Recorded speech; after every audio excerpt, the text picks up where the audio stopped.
Hello friends, how are you today? I hope you're doing well. I just wanted to make this video today about one of the major themes in the book, which I think is a major theme in a lot of people's lives, and that is money.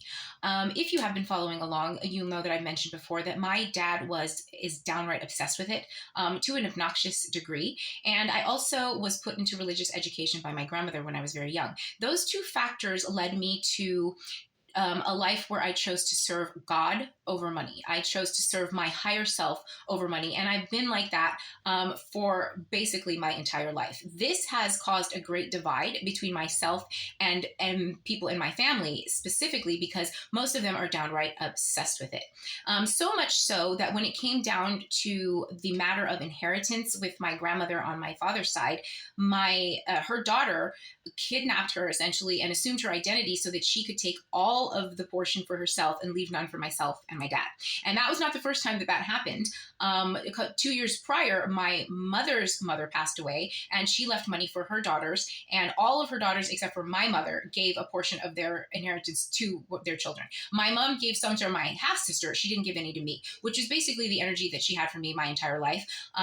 She never lifted a finger to help me. She never gave me anything. As a matter of fact, she seemed to delight in keeping things away from me. And I realized that is because she was jealous of my relationship with my grandmother. Both she and her daughter, my grandmother's daughter, the one who took her away, were jealous. And I did not realize that until I wrote the chapter, Candy from a Baby. When I read that chapter back, it was like I was in an M. Night Shyamalan movie. I looked at it like, oh, that is what has been going on this entire time. Like, that's the life I was living. Like, I was living in an alternate reality where I had no idea that they had these feelings because I never thought about them having feelings about us at all. That's just not how I think about other people. Like, I don't think like that.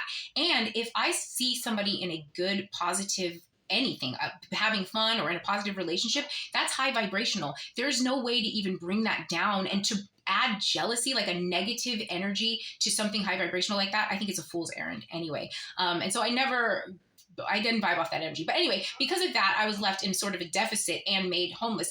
But luckily, I'd taken care of myself in such a way that I was able to have a buffer. So when I was made homeless, I had a couple of $1,000s in the bank. I had a credit card with a $15,000 limit and no balance. And I had an 837 credit score, which is funny because it's almost the number of pages in my book. And I put my credit score up like that by strategically putting stuff on the card and paying the card off. And then I let my dad put one of his cars in my name, and I had my car, and everybody was paying on time. And so I was just playing whatever you play, the credit card thing. And so I had a buffer. And I used that about into the COVID era, where the lockdown happened around the time where the money ran out. And at that point, I had to reach out to programs in California for even like a shower. And when you go to any outreach in Southern California, they will offer you, luckily, an EBT card so you can get food, and then a way for you to get insurance. And do you know that there's people who have a problem with that? They'll be like, did you know that even an illegal immigrant can get food and healthcare in Southern California? That's the benchmark, idiot. Say the sentence again and replace the word illegal immigrant with human being.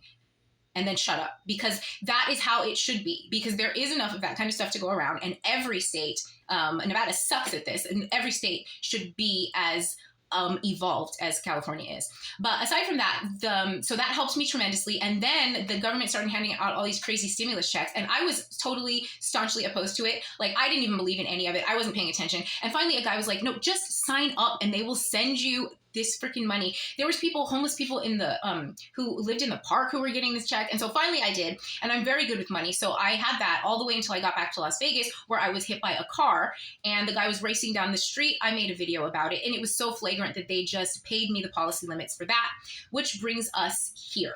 And I could have gone and given my brain and body and energy to some corporation or some entity. But that is just, for me, a sin.